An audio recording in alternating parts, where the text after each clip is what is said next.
get her going. Get this in full screen. And all right, fantastic. What's going on, guys? PokemonRadar here, back again with another card. Nope, I screwed up. See, there it goes. We'll try that again. I need some caffeine. Yeah, go for it. Right after the dentist. What's going on, guys? PokemonRadar here again with another podcast. We got episode 4 of Collectors with Cards Drinking Coffee. So grab yourself a cup of Joe. Happy Monday morning. Today we have a very special guest, someone that, to me at least, has kind of lurked behind the scenes a little bit, but has done a lot of work behind the scenes as well. I've always noticed his name and what he's been collecting on E4, and I'm very, very happy to have the opportunity to talk with him today. We have Cullers, or shoot, I was going to say Sebastian again. What's your name again? Not Sebastian. Not your nephew. Spencer. Got it. Boom. All right. Yeah. There it is. Yeah. Talking about my nephew again. That's stuck in my head. But welcome to the podcast. Thank you again for hopping on at such short notice. I'm really excited to pick your brain a little bit here and talk some Pokemon. So. Excited to be here. Yeah, Let's do it. We've never really had the opportunity to talk. And I've seen your name on E4 and the voice every now and then. You've never really chimed in too much. And like I said in the beginning there, that when I first hopped into E4, I kind of noticed your name and what cards you had. And I was very, jealous is an ugly word, but jealous of your incredible collection. You have quite the amazing, cards there. So, Well, thank you. yeah. Let's dive right into I guess your history with Pokemon as we all do with these. Sure. I want to get a little bit or get to know you a little bit. So, you look fairly young. What are you, late 20s, early 30s? 27. Yep. 20s. Oh, 27. me too. Very good. Yep. 1993 Good babies. age. So you started back in '99, obviously, or I would assume. Yeah. Where did you grow 99. up? So I grew up in Iowa, lived in Iowa pretty much my whole life. I actually just recently moved out to Tempe, Arizona, just last August and everything. So Iowa City, suburbs of Iowa City is where I've been the whole entire time I was out there and everything. Never moved anywhere else, but that's where I grew. All right. Another Midwest kid, like myself. Yep. I'm a Michigan State fan. I don't know if you're Big Ten, but Oh, I'm a big Iowa fan. So all right. one of my best friends, though, he's a Michigan State fan. He lived in Iowa City with me and everything. Grew up in high school and all that. So I Okay. followed Michigan State just a little bit, just because of him. Mhm. Mostly to shit on Michigan State, but Yeah, that's how you got to do it. I mean, that's always fun. But so 1999 out in Iowa City here. What was your first introduction to Pokemon? So I guess my first introduction that I remember, I'm not, going to go back quite a few years, so my memory might be fuzzy back then. But I remember Christmas getting the Pokemon Yellow game. That's my first big introduction, probably that I can remember at least. I might have had a few introductions to cards or something like that, but that's the memory that really sticks out to me. So Christmas morning, opening up, I had the Game Boy and the Pokemon Yellow kind of whole combination box and everything. That was my first Was it introduction to the Pokemon. see-through purple Game Boy? No, it wasn't the see-through purple. I think it was the actual. No, it was a greenish blue, like that teal. I'm Oh assuming yeah. color, Mm-hmm. everything. So that was the color I got. It was a Game Boy Color. Was not a Game Boy. Mm-hmm. Actually, now that you mentioned that, I probably had a little bit of experience with the regular Game Boy, seeing someone else playing it and Mm-hmm. everything before this even, but I wasn't probably paying attention too much to what they were playing or everything like that. But they were probably playing Pokemon. Right. I mean, we were 6 at that time, so it wasn't like a Yeah. conscious thing. But did you have any brothers or sisters that were a part of this? So at that time, yeah, that's 1999. So probably not. I was born to a single mother and everything like Hmm. that. So my mom eventually got married. That would have brought in two older stepsisters and one younger half sister. Mm-hmm. But I don't think they were around in the very beginning. They were definitely involved with Pokemon, whenever we got together and all that other stuff. So that would have been just at 2000s range and everything. So if I do the math and everything, actually they might have been there for that at that Christmas and everything. So they were probably around for the 1999, but they weren't. They were back and forth in my Right. life. This is brand new to my life and everything like that. So it wasn't like we were close siblings or anything at that time. Hmm. But there was two older sisters at that time. Okay. So you get yellow version in your hand, you rip it up, get it inside the Game Boy Color. What starter did you pick? Well, it was yellow. Yellow. What did I say? Red? I don't know. Oh, I you picked start with Eevee. the Pikachu. Gosh. You can tell how terribly Gen 1 I am. I am wow. Caught myself there. Exposed. I don't know Yeah. Pokemon, guys. I don't even know what I'm doing. You started with Pikachu. Um, Yep. Although if I would have had to choose in a starter on the other games, 'cause I think I had a Pokemon Blue, I was always a Bulbasaur guy. So okay. that was my favorite guy growing up and everything. Yeah, I was forced to have the Bulbasaur, and um, Forced. well, I had two older brothers, so one took the Charmander, one That took doesn't the. mean I'm not gonna sit there and I, punch you in the face and say well, you have to pick one. it's just kind of this. It was kind of like an unwritten rule where they got them, so I couldn't. But yeah, I I like that it carried on to the second gen, and I started with Chikorita and got Meganium, and I Yeah. would just kick their ass with Meganium, like Typhlosion, not a chance. So that was all right, but yeah. Uh, so let me get my head back on here since we're talking Pokemon and I know what I'm talking about. Um, Yeah, yeah. what was the when did the card game come into your life? Sure, probably the same Yeah. time and everything. I mean, Christmas was pretty much all Pokemon, but like the first memory I have would definitely be the game. Hmm. The cards were probably there with it and everything like that. I wasn't. I so when, back in that time, I would have grown up in a school where the cards weren't too heavily focused in on. Hmm. Eventually, I moved to a different school where the cards were a little bit more focused on, and so I probably got a little bit more involved with cards during maybe my first grade, second grade year, and everything like that. But cards were never really the big part of my hobby. Hmm. It was more of the video games. I probably got into the cards really seriously. Well, I had the cards and everything like that. I definitely enjoyed the cards whenever I was a kid, but I was playing the video games all the way up to Gen 4, Mm. secretly in high school and everything, Yeah. playing it behind the scenes and all other stuff.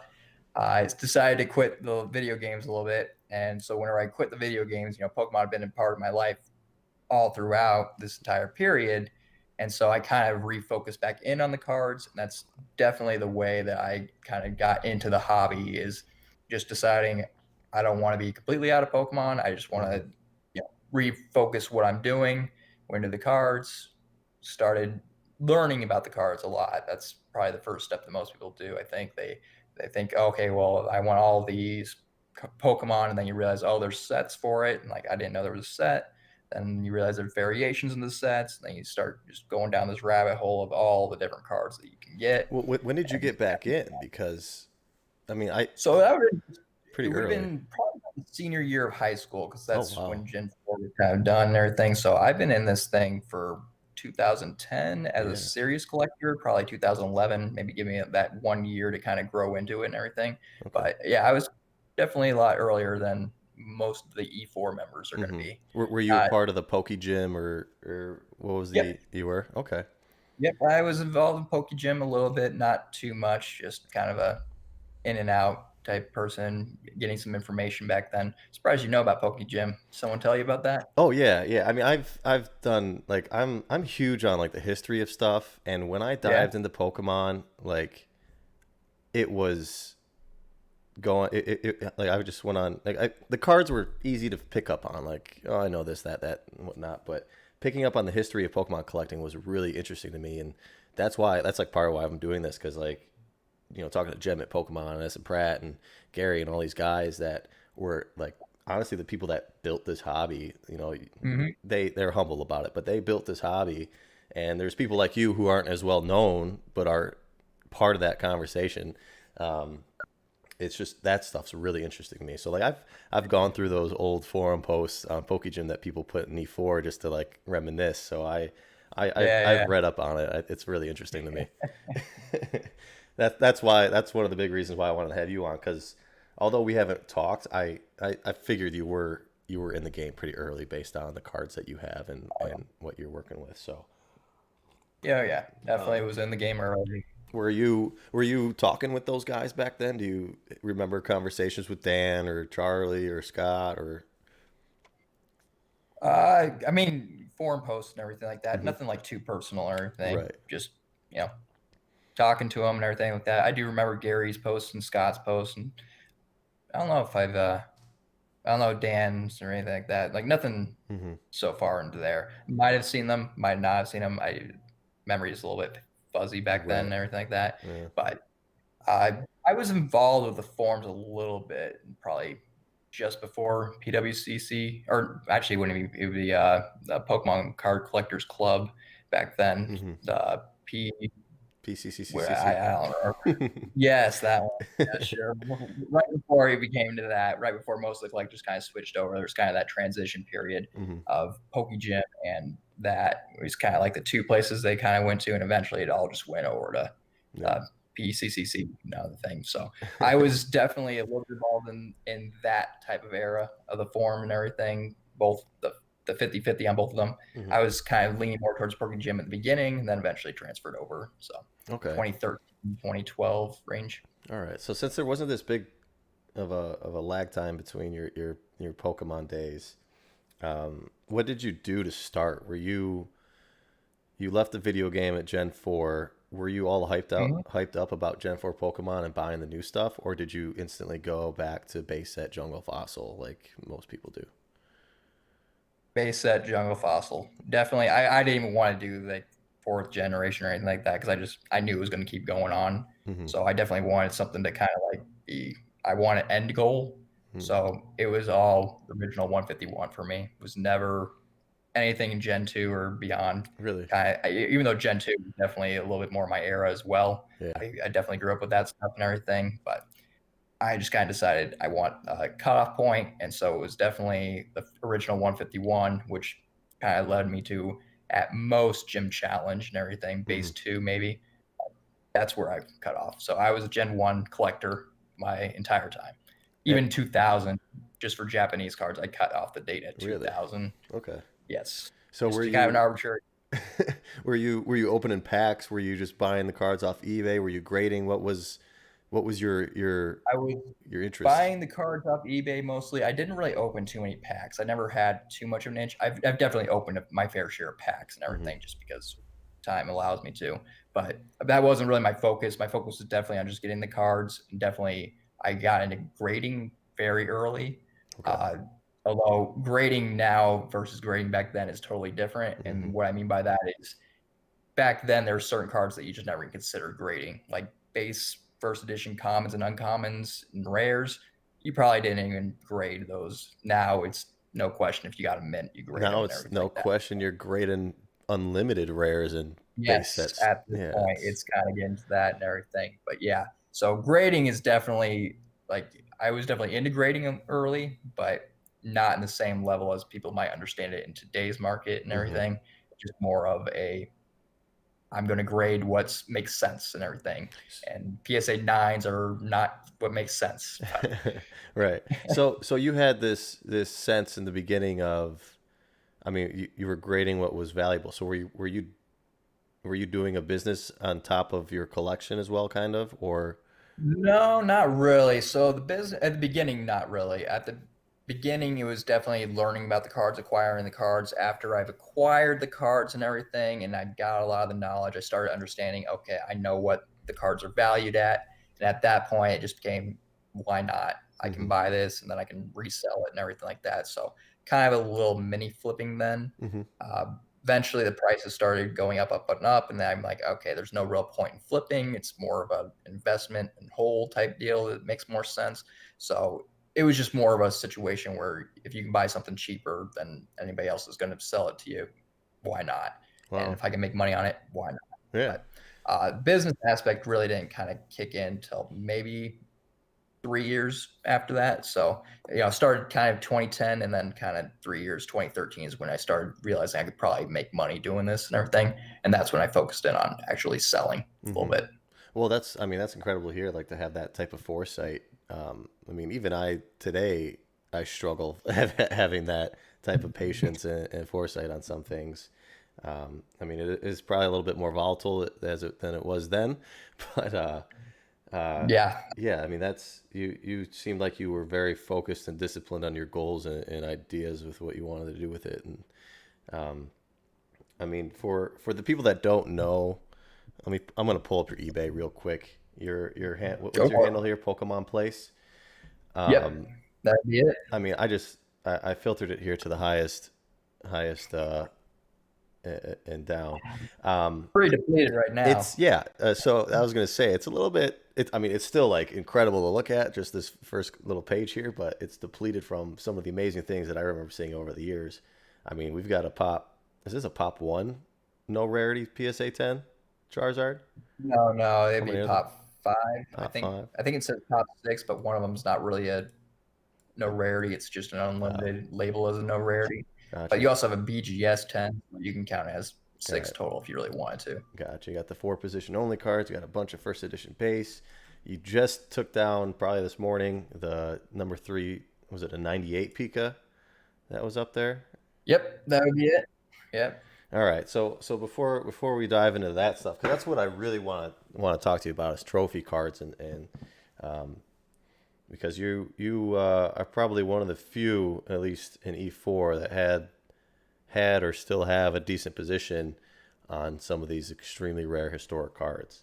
Um, so yeah, you seemed very like you seemed to hit everything right on the head, like perfect when you got into Pokemon here. What At what point did you start to stray? You said it took about 3 years until you looked at the business aspect. Was there a point before then Hmm. that you started collecting and discovering Japanese trophy cards and these exclusive promos? Way before that. Oh yeah, way before that. Really? So Japanese and everything. Yeah, so that'd be like 2010. Maybe I was starting learning. 2011, I started feeling confident in hobby and everything. Started knowing everything, but Japanese exclusives were definitely a part of the equation just because that was in my time zone, pre 2000 everything. So that was easy. Bulbapedia, unnumbered promos, that's an easy list to find and everything like that. So Even it then, didn't it take me wasn't. too long to realize. There was a lot of I'm sorry, go information. on. Was there a lot of information then on this stuff, or was it still kind I of mean, being discovered? it's the same article that's out there right now. There might be like dates and everything aren't is available, but as Hmm. far as like figuring out what the card is, you're not going to have an image of it, but there's other sources that you can go to and kind of dig around and find the image of it. But you at least know like, okay, these are all the unnumbered promos and everything. So if I want Koro cards, these are the ones that I need. If I want fan club cards, I need these ones. And trophy cards were, they were listed on there and everything. As far as images go, we had the Pokemon Bible, so to speak. That Right. 2000 book had a bunch of images on it, so you could find that and get images of whatever you needed and everything. As far as like actually buying on Japan and everything like that, that was probably a little bit more difficult just because you didn't have all the middleman services. You had like I think it was Japanese Treasure or something like that back Hmm. then, and all these other ones. But the person I mainly went through was actually an E4 member, Japan Pan anime. anime Yeah. mixed. Yeah, so, however you want to pronounce that. That's the guy I went through most, just because he did it. I just sent him a message, say, "Hey, would you buy this one for me?" There was another guy that I knew that was living in Japan that I met on eBay and everything, so I could just message him, say, "Hey, buy this one for me," and everything like that. Hmm. And they had their fee structure and everything set up. Now it's a little bit easier. You just go to buy and just type in whatever you want. Right, but getting those cards by he has the limits. I was looking at Yep, that yep, Snap Articuno that ended yesterday, and it got out of reach because I wasn't ready to use a different middleman yeah, than Bai, and I was pretty disappointed because that thing went for a steal. Um, so yeah, yeah. what was the very first trophy card that you purchased? Oh God, I don't even know. So I guess it would depend upon what you call a trophy card and everything. Because I think For me, I'm looking at. at yeah, Pika's, I guess, Trophy King or these the TMBs, SSBs. Trophy King counts. It might have been my Trophy King. If it's stuff like Tropical Winds 99, I believe I might have gotten one of those first. I might have gotten a Kmex White R Hmm. card first. I'm not sure exactly which one would have came first and everything. I just know that I wanted a lot of the cards, and I know that you can go on to, you could find them a lot easier back then just because there wasn't as much demand for them. There was definitely demand. You're still paying a high price, but it was more of a situation where I could just get the money and then eventually could buy the card and everything because there were a few people listing them. Whereas to now, it's you need the money and you need it right away, and then once they're available, you got to be ready type Right, deal. right. So back then, was it still using Yahoo Japan, or were you on what Mandarake and all that stuff? Were they listing them? It would be mostly Yahoo Japan is where I would look and everything. I'm sure Mandrake was still around, but I probably wasn't as aware of them. Hmm. But Yahoo Japan was definitely the big one for me and everything. Just kind of looking up there and finding them. eBay was actually probably a better option for trophy cards back then, just as far as like availability goes. Just Mm. because you would have some tropical winds, you'd have some Kangaskhans, you'd have some even Wow. truckable mega battles and super secret battles every now and again posted. Like back then, it was more of a situation of when can I get all the cards and have the money available versus now it's like I have no clue how you even acquire those cards because once they're gone. Right. But back then it was a little bit easier as So far as finding cards. can you like picture that in your head, scrolling through eBay or Yahoo Japan and just seeing like SSB number two, Pika Trophy number three, So it, Trophy King, just all over the place, or was it not that abundant? It would be all over the place. It was definitely limited. You Yeah. definitely have to wait a little while. But I mean, now it's like once they're up, they're going to be gone in a few months. Back then, it might take a year or two Mm. just to even find a buyer. And prices were a lot cheaper. Like the highest price I've ever paid on a trophy card was about 7 grand and everything. Whereas to now, Mm. yeah, Jeez, that's incredible. Um, yeah, yeah, yeah, I've had my pays eyes to be on. early. I've had my eyes on a couple for a while, and it's just, yeah, it's out of reach. It's just not doable. I don't, especially with the way that I mean, I'm sure back then, obviously, $1,000, $5,000 is a lot of money. But Oh handing that over yeah. to a middleman and hoping it shows up versus handing 100 grand over to a middleman and hoping it shows up is Oh, a little bit, different. So a little bit different. it's yeah, that's amazing. I mean, so you knocked out your English set pretty quick. You were doing first edition, Shadowless, Unlimited, all Oh that yeah. stuff. Were you collecting the PSA 10 sets, Well, PSA 9 I guess I sets? didn't knock it out too quick. I didn't knock it out too quick just because I was more into grading, and so Okay. grading was a lot more a challenge back then and everything. Because Hmm. I mean, you had some people that were definitely grading and everything, but you didn't have people grading the commons and uncommons and rares and all other stuff, which is something I did want to do. But that was at that time it was definitely more of a personal thing. Right. But nobody else was grading the rares and the uncommons and the commons and everything. So actually completing that set took a lot longer than it would have been probably if you started now and wanted just to complete that goal. It'd Hmm. be a lot easier now compared to back then.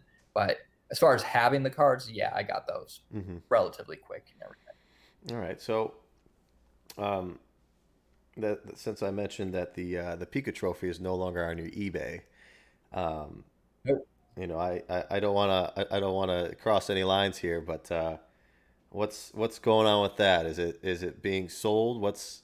I've heard That some is some rumors not around being your name sold. that things are being are on their way out. So what are you comfortable talking about?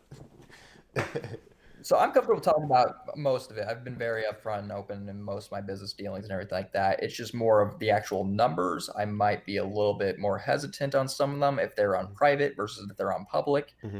Um, that I'm going to be a little bit more, maybe not revealing as much, although I don't have too many private deals going on right now. Hmm.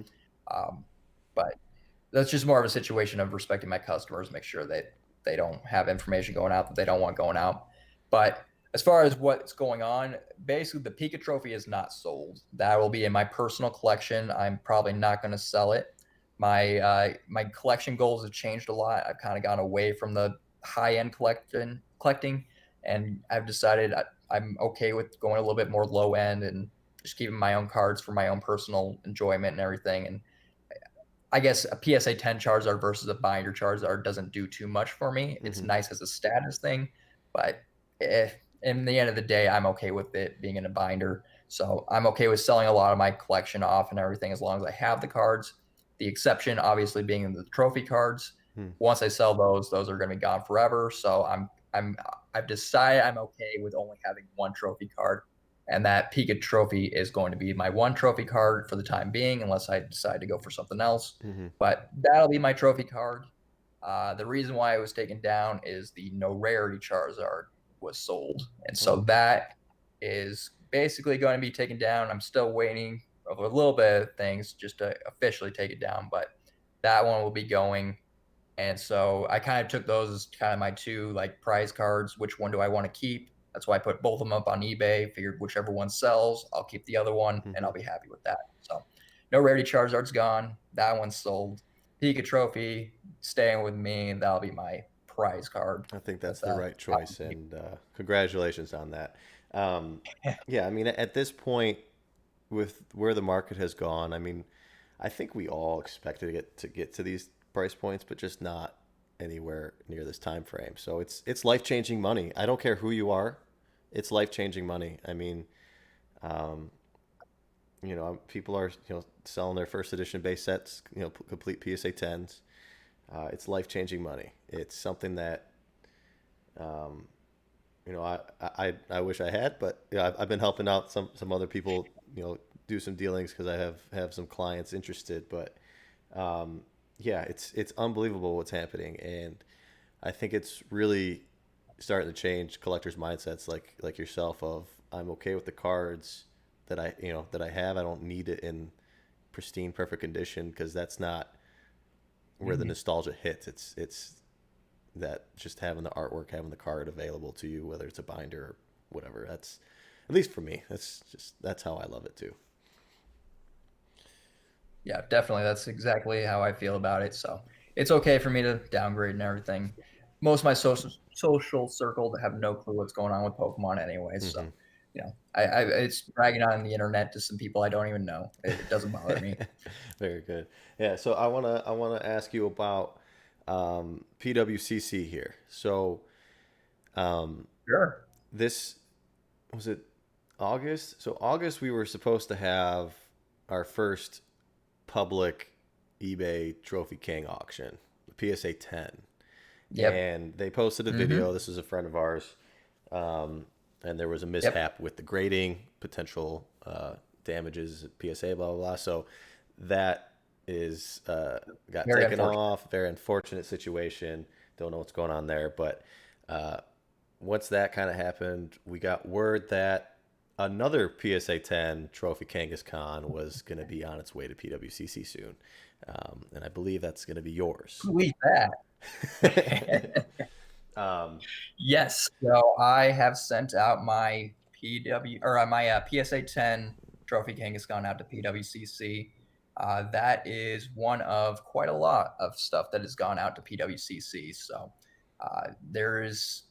So before that, I actually had a listing on eBay of about $1 million, which kind of glad I didn't sell because I'm probably going to get a heck of a lot more than that with those cards if I decide to sell all of them.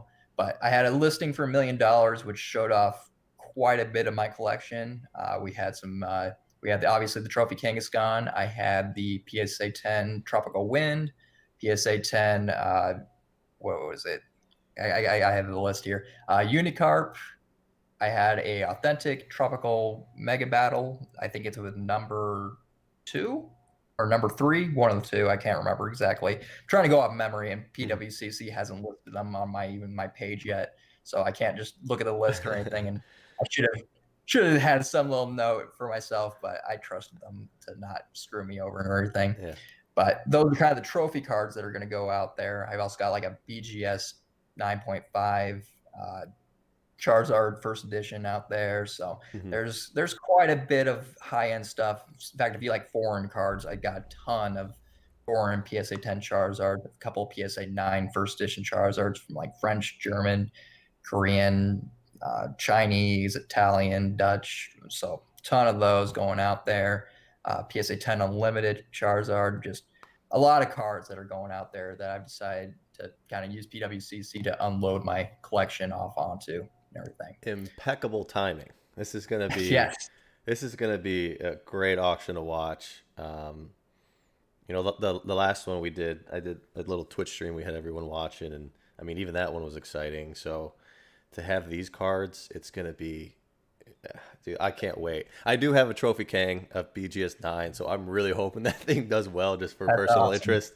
Um, Oh yeah.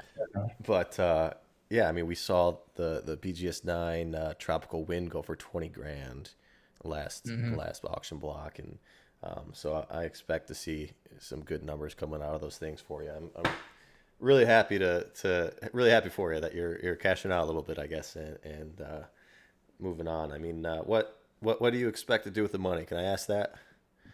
Yeah, sure. You can ask that. Are you buying a house? You buying a Lambo? What's going on?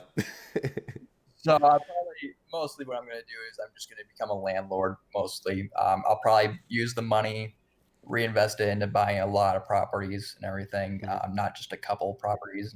So I'll leverage the money a lot, kind of go through there, get a more passive income stream just Hmm. because, I like Pokemon and I love selling Pokemon, but it's very, whenever it sells is the only time you get the money. And then once it's gone, it's gone. And so it's a lot of work to try and, maintain that and everything. Hmm. So I'm definitely going to use the money to try and go for a more passive side.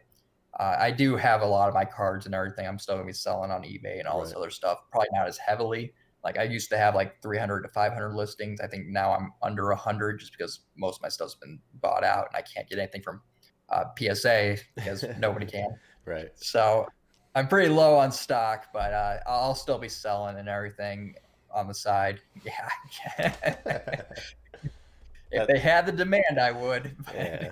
Well, actually, they're doing pretty well for the stuff that I've I'm listed. sure they are. But Yeah, I'm sure they are. I yeah. think a lot of that has to do with there's not too many options, and then they're a good company and everything like that. Hmm. It's just I don't know. I guess I don't need the money Hmm. for pretty obvious reasons, Yeah. but so I'm willing to wait and get the higher premium versus Yeah. where they're at now. If they start going higher and everything, or if they start even out and everything, I'll definitely switch over. I have no preference on a grading company or anything like that, Hmm. especially now that I'm going binder collecting. Yeah. So yeah, but my listings will still be going up and everything, and I'm just going to use the money to get a different revenue stream Yeah. basically, and Wow. kind of live an easier life. That's an incredible transition. I mean, that's something that I mean, I think what 80 or 70, 80% millionaires are made from real estate and all that. So doing Oh what yeah. you're doing is a proven thing, and I'm sure it'll work out very well for you. Um, I mean, do you see yourself now, like, once that, I guess, that dream of passive income and complete financial freedom comes to fruition, will you be getting back into the high end collecting of Pokemon, you think? I don't know if I'll ever go back into the high end collecting the way that I was before. I Mm-hmm. mean, it just I don't know. It doesn't really feel like me because I grew up in a single mother and everything like Right. that. I'm not really in that high end stuff and everything. It was cool whenever it was only 10 grand cards and everything like that and everything. Like it felt normal for me. Mm-hmm. Once it started getting 100 grand and all this other stuff, it's like, I don't know if this is really something that represents me Mm-hmm. really. Like I was doing it for the Pokemon cards and everything like that. I wasn't doing it Right. for the money. So once the money came in, it's like, all right, I'll sell out my collection. I'll kind of go into the lower end stuff and everything, and kind of go what fits me a little bit better and everything like that. With that said, I would definitely be down if I, got the money and just didn't Yeah. know what to do with the money and everything, and just like buying the cards and all that other stuff. Like Right. it's no big deal to me to have the cards. Mm-hmm. It still fits me as far as what the cards are. But as far as like high end collecting and going for the PSA 10s only and all this other stuff, I don't think I'm going to go back to that. If it comes along, it comes along, Yeah. whatever way it goes. Yeah. No, I feel you on that one as well. I mean, it's. I mean, even 4 years ago, the money got so big it was impossible to ignore as being a true hobby anymore. Um, Yeah. so, yeah, that's tough thing to do. Um, you still see people like S. and Pratt or whoever doing binder collections because that's what they really enjoy doing. Putting cards in different orders, different ways, by artist, by Pokedex, by whatever. So there's a lot of enjoyment you can continue to get out of that. Um, but do you have any crazy stories from back in the day of like buying these cards? Did you ever go to Japan and pick any up yourself? Was there ever like a battle with some of these other guys on Poke Gym trying to get something and causing some bad blood? Uh, yeah, bad blood. I have a few stories, but I don't know if I really want Oh, to go to the bad blood side and well, everything like that. I'm sure you've I gotten mean, over it at this point, right? oh, I've definitely gotten over it. It's just more of, you know, I don't know. Like, do I tell them that what they did is shitty? Uh, I don't know. it's all friendly competition. We're here having fun. I mean, it's not so. I'll try and keep this vague. I won't tell Yeah. you what the items were. I won't tell you Who? who it was. But I had this individual who agreed to middleman for me on an item that I wanted, and I told them my price, and the person asked the seller if they would do it at my, or if they asked the seller to purchase the item, and then they kept it for themselves. And the reason they kept it for themselves is they said they sold it much cheaper than what you were offering. To which I said, "Oh, so I guess you're going to keep the card or the item or whatever it was because you got a better deal for it. And the only reason you did that is because I said I wanted to buy it." Hmm, Awesome. that's unfortunate. So I had a little bit of that experience and Yeah. everything, but yeah, I'm definitely over it. And all the other stuff is just one of those things that I've never even owned. I've never even held. I've never even Hmm. touched. So I probably will never own, held, or touch Hmm. that item again. I held similar items, but Yeah. not that one. So that would be the bad blood story as far as like crazy stories and everything like that. I don't really have too many crazy stories, to be honest. I've never gone to Japan or anything like that. I've never flew out and decided to go doing any of that stuff. You know, you just whenever you find the cards and everything, you can purchase the cards whenever they come up and all that other stuff. So it's not really any crazy stories that I could think of that come off the top of my head or that I can come up with. Like, I mean, I saw a guy get murdered once for a card once, but Oh. that's just a fictional story. Have you ever like had your hands on a pre-release Raichu or anything like that? No, I did not. So that is a little bit. So I was definitely around for the whole discussion and everything, and pre-release Raichu used to be a lot more like Holy Grail esque and a lot more commonly talked about back in the days. Usually, I think it was I can't even remember it, but there's this guy on eBay that used to sell all the time, and he like most people knew that he had medical problems and everything like that that knew him, and it was like Football Juan or something like that. It was so far back that I don't even remember his handle or anything like that. But he ended up buying a fake pre-release Raichu, Hmm.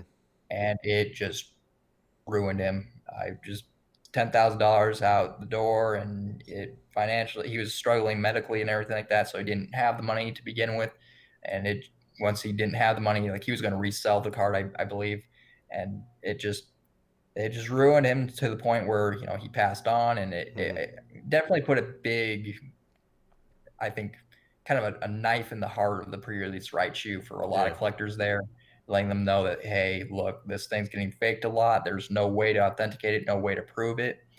It would be interesting with CGC. That's the Yeah. grading company, right? Hmm. CGC, is that what it is? Hmm. Yeah, it would be interesting to see if it kind of revives the pre-release Raichu, Hmm. because they're obviously going to look at the card and verify it based on what they see in the card rather than the actual authentication process of finding out where it came from. Hmm. So that would actually be really interesting to see if that does anything to positively impact the pre-release Raichu and make sure that it kind of becomes more of a staple card in the hobby, because now you have guys that are kind of looking at the card and looking at the graphite layer, looking at the holofoil pattern, looking at the ink layer on a more high-end level just to verify cards. So I can definitely see Prelude's Raichu kind of coming on its way back now that we don't have to go through and say, okay, where's the wizard employee that you got this from? Which they're not speaking because they don't want to speak. Because if they do speak, then a bunch Yeah. of stuff can come back on them and everything. Hmm. So I'm wondering if that'll maybe help out the situation and get that card kind of revived and everything. But That's no, interesting. I never held one. That's interesting. I never thought of that. But yeah, I remember hearing that story about that guy that he pretty much traded his collection away to get it, and that's a very very sad story to that. I mean, it's something that we all kind of I see it kind of pop up every so often, with all the added toxicity and new things happening in our hobby. So it's just something that helps ground a lot of people and hopefully stop a lot of people from doing scummy things such as that of selling or trading fake cards. Because Yeah. we just Wishful recently thinking. saw Logan Paul Yeah. post on a story. I bought I bought a $2 million Pikachu illustrator for $150,000, and then you see him. Bought a $5 card for $150,000. Be a more accurate title there. Yeah, but obviously later on Not even a Pokemon card. Proxy, fake. Yeah. yeah Yeah. he ended up ripping the sticker off and all that. So people saw that, but still, I don't like that for the hobby. I mean, how do you feel about all this going on with the celebrities coming in and the this jolt of pricing happening right now? I mean, obviously you're happy about it, sending Well, some great stuff to PWCC and as moving on a little bit, far but as financially, I'm happy about it. yeah. As far as other things, I really don't care. I mean, Hmm. they're people too. They Hmm. can collect what they want to collect. They can buy whatever they want to buy and everything like that. I don't understand this whole idea of hating rich people and everything Hmm. like that. I never really got on board with that. I just, I mean, they can do what they want to do with their money. I've been very libertarian. I think a lot of people know that and everything. That as long as you're not hurting anyone, I don't care what you're doing. So it kind of goes along with that philosophy. They're not hurting anyone by buying cards. I understand a lot of people get jealous about that and they're like, oh, well, now the cards that I never owned are now out of price and everything. It's like, well, it's like that for most people. I mean, you don't win in life on everything. I've had tons of opportunities to buy things. I had the money to buy things and I didn't buy things, and then they're gone now. I'm not going to have that opportunity again. Uh, doesn't affect my life that much. Hmm. You can keep going and living life, and you're not going to die from not having a Pokemon card. So Hmm. I don't care who comes into this hobby. I don't care who promotes this hobby. I don't care who loves this hobby. Let them do what they want to do. I will say that I do find a lot of investors coming into this hobby just for the money and everything. I have a little bit of resentment towards that and everything, just because it's like, you're not completely going on to enjoy the collecting base and everything like that. But, if that's what it takes to get them into the hobby and actually engage in the hobby and actually like the hobby, I don't care either. It's just a point of coming into the hobby, maybe just to make money, but eventually they like it.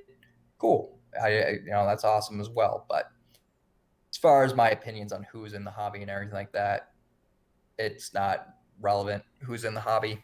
It's still the Perfect. same cards and Yeah.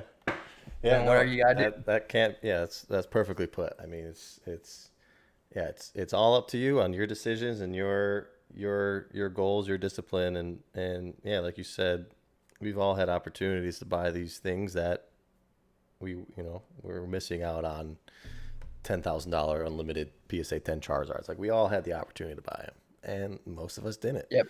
So yeah, it's just something that yeah, if you're just stick to it to yourself, enjoy it yourself, find a couple friends to enjoy it with, and yeah, who cares? That's how I feel about a lot of things. Who Yep. cares? People just move on with their life. It's Yeah. not it's not a big deal. Jealousy and hate are some of the most childish emotions, uh, and I just try to avoid that as much as possible. So yeah, it's no, I I hate you, yeah, John.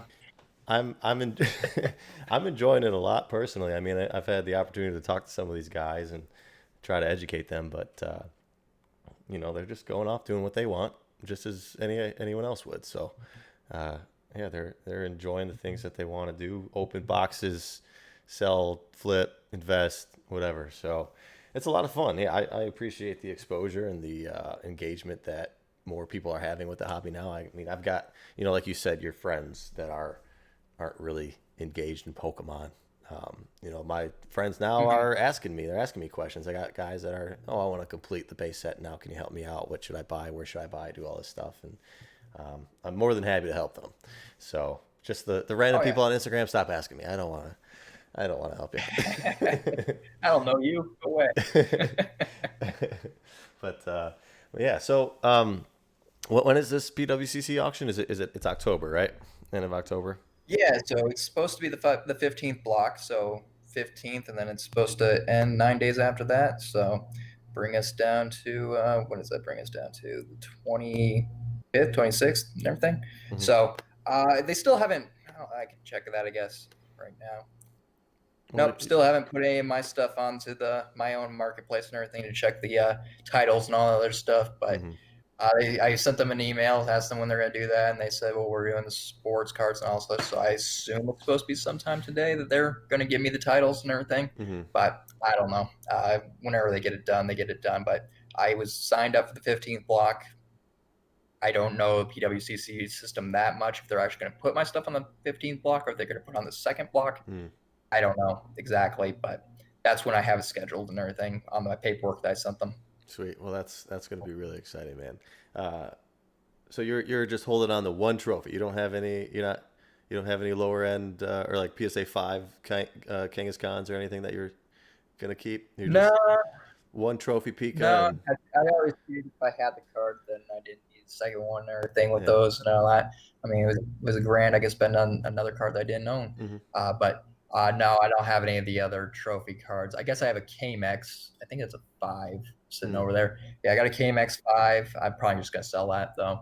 I got my FBO, which is my own little personal enjoyment card, just because I got banned from PSA for sending that in and Oh, everything. A really? little story with that. Yeah, Tell us yeah. about So that. I guess that would be you asked me what's kind of stories. I guess that's the story I could have told and everything. Now that that came up, I just sitting over there, so I see it now. But yeah, I got banned from PSA by sending that card in because they don't grade FPO cards and everything at the time. So I got it in. I put it down as the Expedition Charizard and everything, and it slipped through the radar and all that, and got graded. I put it up on eBay. Next thing I know, the eBay listing got taken down. I'm like, that's strange. Why did my eBay listing get taken down? So I put it back up. A few hours later, it got taken down again. So I called eBay because this was at a time when you could actually call eBay. So I called them and they told me that the problem was PSA, the title PSA in the listing and everything like that. And I'm like, what are you talking about? It's PSA graded. How can I not put PSA into the title and everything like that? And they're just being a little bit vague and like the company doesn't want PSA being mentioned, all that. So I'm like, okay, that's weird. Like, I don't know what's going on here and everything like that. So I put it up there again. It's on eBay right now. It just doesn't say PSA in the title. It says graded 9 or something like that. Mm-hmm. But eventually I got an email from PSA telling me that they saw the card and that they wanted to get it back. And according to their policies and everything like that, I'm supposed to do that and everything. So I ignored the email. Eventually they called me and I answered the phone on them and everything. And they said they wanted the card back. And I told them, oh, I sold it. I don't have the card anymore or anything like that. I can't get it to you or whatever, my lying excuses there. And they asked me for the customer that I sold to. They asked for the information of that person, to which I responded, "Sure, I'll give you that as long as you give me all your customers' information," which they were not willing to do. Mm-hmm. So eventually, it came to the conclusion that they were no longer going to be accepting my submissions and everything, which really sucks. I had a large submission out to them and it was on the last week or so back when our PSA's time frame actually meant something. Mm-hmm. But it was right on the last week of like the bulk submission and everything, and they returned it all to me and everything. So I had to do a workaround where basically I was sending through my grandma for the last however many years it's been. So, so I Well, still send it out there. It's just that it's not me anymore. gotcha. They're okay with that. All right. Well, hopefully they don't catch wind of this. Yeah. What are they gonna do? Yeah, that's right. Scam my grandma? I Wow. know her name. Gosh. Uh, I don't think I've heard of anyone else getting banned by PSA. There's been a few people. Yeah. I know there's someone else that got banned from them. I don't know what the reasons are, but there's I been a mean, few times. that one seems so petty. Like it's just a. I mean, yeah, I guess they had It, their financial guarantees on stuff, but like, yeah, come on, it's not like you're doing it is what anything it is. malicious to anybody. It's I'm not gonna harp on them or anything yeah. and tell them that they're wrong or anything like that. It's their policies, and any business policy is going to be, this is our standard, this is what we go by, Hmm. and it just is what it is. I'm not gonna hold it against them or Yeah. anything. It's just I gotta do my little workaround. That's it. Just a little bit slower, and possibly even cheaper. I don't think I'm going to renew my submission. I'm just going to go through Lutkins now. Yeah, and I can easily do that. I never looked into it, and it's cheaper than doing it myself because I don't do like huge Yeah, submissions. But either way, yeah, I've been wasting money all these years. So, but at least I got a PSA backpack. Which is yeah. There you go. You got super nice. the little one strap.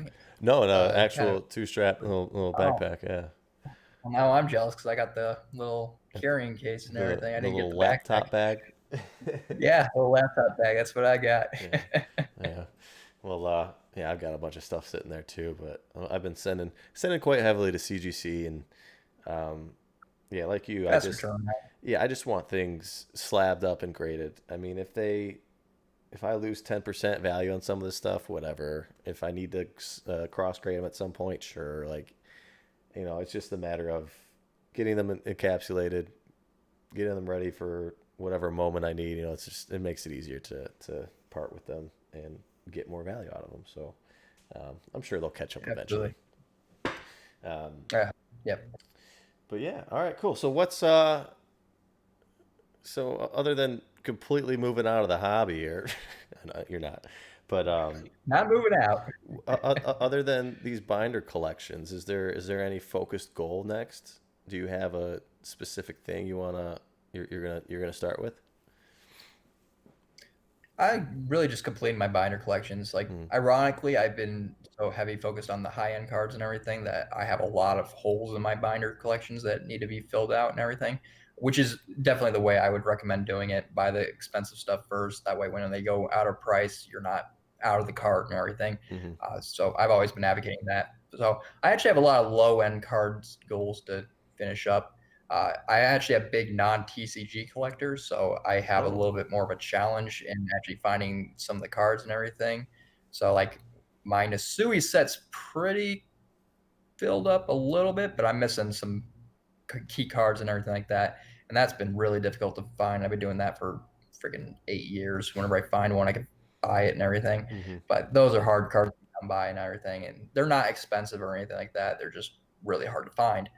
And not a lot of people sell them and everything because who would? Hmm. But so mostly my non-TCG binders are going to have to be filled up. I got my I'm going into a little bit more of the 1999 2000 cards and everything, fossil and base, Yeah. kind of trying to fix those up and everything. I got a few more to go in those.